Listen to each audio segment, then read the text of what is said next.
Bună, dragilor! Acum Izabela numai ce s-a trezit și este puțin morocănoasă. Da. Și vreau să filmez introducerea la clipul de astăzi. Iar în introducere vreau să vorbesc despre două lucruri pe care eu le consider importante, adică despre care vreau să vorbesc. În primul rând, să filmezi cu un copil mic nu este ușor. Să vorbești în timp ce filmezi nu este ușor. Să vorbești în timp ce filmezi cu un copil mic nu este ușor. Așa că vă spun asta pentru că mă gândesc la clipul de data trecută. Acolo la editat am avut probleme, că am vrut să scot o bucată și exact bucata aia stricată a lăsat-o în film. Și da, Izabela n-a avut chef să filmeze. Eu nu filmez pe Izabela decât 15 minute, jumătate de oră într-o zi a săptămânii când am timp. Așa că îmi fac ceva tematic. Este foarte greu să facem tematic în ultimul timp pentru că, nu știu, este greu. Nu are ea chef tot timpul, nu am eu chef tot timpul. Dacă avem chef amândouă, casa e întoarsă cu sus în jos, până aranjăm un pic, până nu știu ce, până sunt multe lucruri. Filmez 15 minute, jumătate de oră, până editez, până dau la în calculator, până urc în cum zici, în YouTube. Cred că 3-4 ore le pierd așa cu YouTube și pentru mine 3-4 ore este timp. Așa că, da, data trecută eu v-am spus că Izabela citește și v-am arătat pe Izabela că n-avea chef să citească, dar care o cunoașteți pe Izabela ați văzut la începutul filmului că n-avea chef să filmeze, așa că nu știu la ce v-ați fi așteptat, dar Izabela citește. O să vă las un clipuleț la finalul filmului ăsta, să vedeți cum citește ea de frumos. Că e o scumpă. Ești o scumpă tu. Și ea s-a trezit plângând, dar nu știu de ce. O fi visat urât. Poate a visat urât, poate. Da.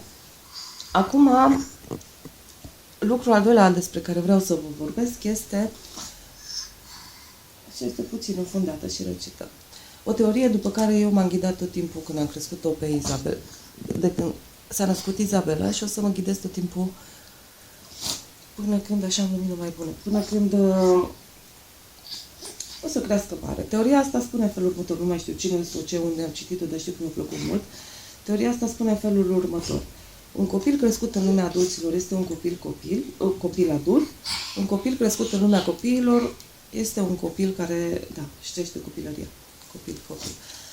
Și atunci eu am doresc pentru Izabela să fie un copil, chiar dacă nu avem atâția copii aici în preajmă, chiar dacă nu copiii trebuie să se joace cu copiii. Iar acasă, când suntem numai noi doi, în prezența ei, nu suntem serioși deloc, tot ne jucăm, dăm bicoadă, sărim, mergem în patru labe, mai bine ne coborâm noi la nivelul ei de dezvoltare, să zicem așa, pentru că ea să dezvolte frumos, decât să stăm serioși și ea să învețe seriozitate. Are timp să învețe seriozitate, încă este prea micuță, încă are nevoie de sentimente, iar din punctul meu de vedere, cel mai important sentiment este fericirea și iubirea și fericirea.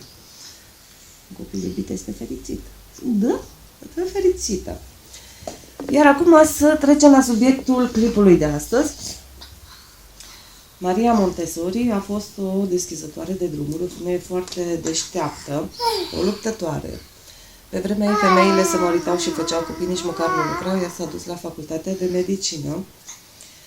A studiat chirurgie, apoi, asta am văzut filmul autobiografic, Casa di Bambini sau ceva de genul ăsta, puteți să căutați pe internet, este un film foarte bun.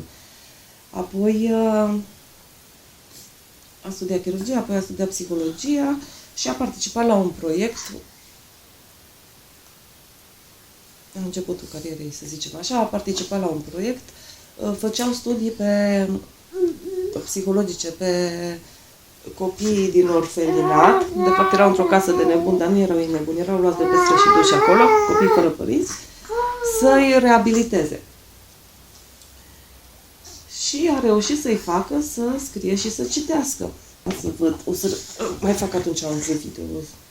Da. Da, că acum nu mă mai opresc din vorbit. Sincer, personal, cred că dacă ar fi trăit în 2016, teoria ei despre creșterea copilului ar fost puțin altfel. Pentru că, vedeți voi, lumea se schimbă și așa. Da, ea spunea așa, copilul trebuie să aibă acces la orice, copilul trebuie să doarmă pe o saltea, pe podea, ca să poată să urce, să coboare, să nu fie îngrădită libertatea. Acum se folosesc foarte mult pătuțurile cu gratii. Da. Dar pe vremea aia erau podele, de lemn, erau casele construite altfel, atunci și saltelele erau făcute din altfel de materiale și probabil că era cald. La mine e rece și am ales să cumpăr un pătuț.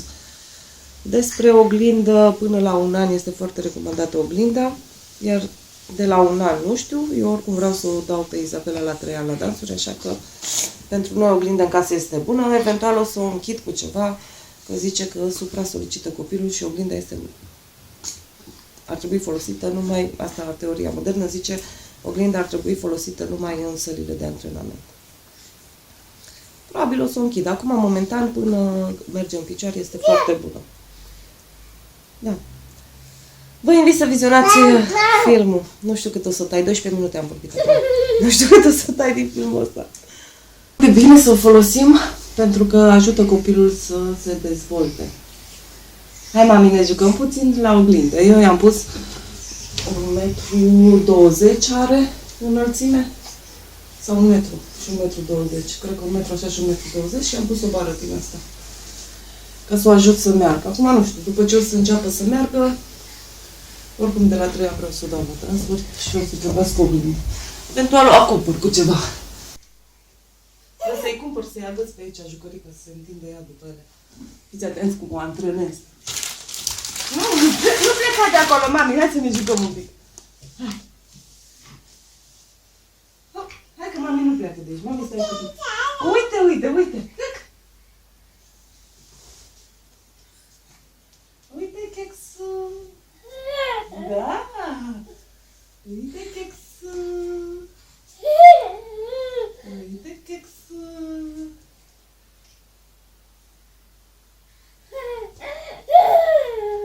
Uite chexul.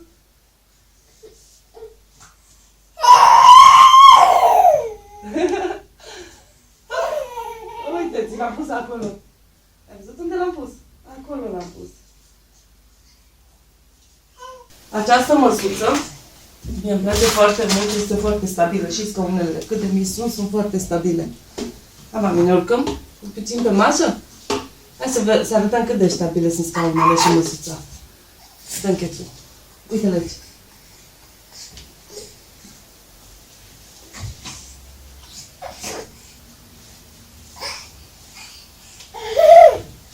Hopa! Ia-l acum. Da! Da! Știi că ea cam pică din piciorușele tale. Ce avem aici?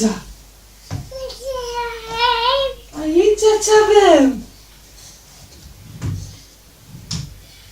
Ascunde, mami. Dă să ascundem chipsul acolo. Ha! Unde-i chipsul, fată? Ha! Unde-i chipsul, fată?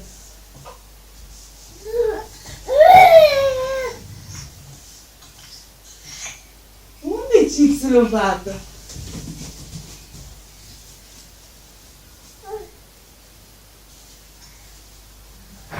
Hop, gata. Așa.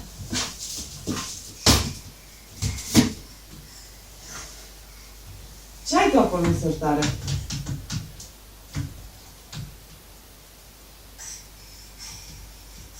Așa. O căciuliță. Eu l-am făcut așa, ăsta noi l-am făcut așa micuț pentru și micuț și stabil și aici e locul ei de joacă. Și bine și mai aș jucările de aici sau dacă nu și le iau eu și le dau. Astea, să le arăt ăsta de aici. Astea le-am luat așa cutii simple și vreau să le vopsim când o să fie ea mai mare. Oricum, momentan nu știu ea să se joace și aduc eu le iau, dar așa, ca decor, ca design, ca funcționalitate pentru mai târziu. Eu nu am ales saltea, pentru că este foarte frig aici la noi. Și am ales așa un pat, încă o dată pe internet. Problema noastră este în felul următor cu dormitul. Izabela până la 6 luni a dormit într-un pătuț foarte bine. Apoi am luat pătuț din ăsta normal 70 pe 1,20 sau cât are cu gratii și nu poate să doarme în el pentru că ea se tofoiește și la fel. ea se foiește și se întoarce și se sucește și atunci dă cu mânuța în ăla, în gratile alea și se trezește și muțește. Și atunci un pat din ăsta este numai bun pentru ea, că are loc să se desfășoare. Acum eu trebuie să lucru, am zis, prima dată să învăț să urce și să coboare din el. Și abia apoi să învăț să doarmă singurică. Încă mai un pic, mai doarme cu mami. Haideți să vedem. O fac să se urce în pat. Are mami un chex. Isabela! Isabela, îl vrei? Uite-l aici. Într-o zi m-am trezit cu ea în pat. Am lăsat-o pe podea și a văzut o jucărie și s-a urcat ea singură în pat. Hai! Merge! Urcat în pat nu este o problemă. Să învăț numai să se coboare din pat. Și pe unde trebuie, că ea tot pe acolo se coboară. Pe unde nu trebuie, se coboară.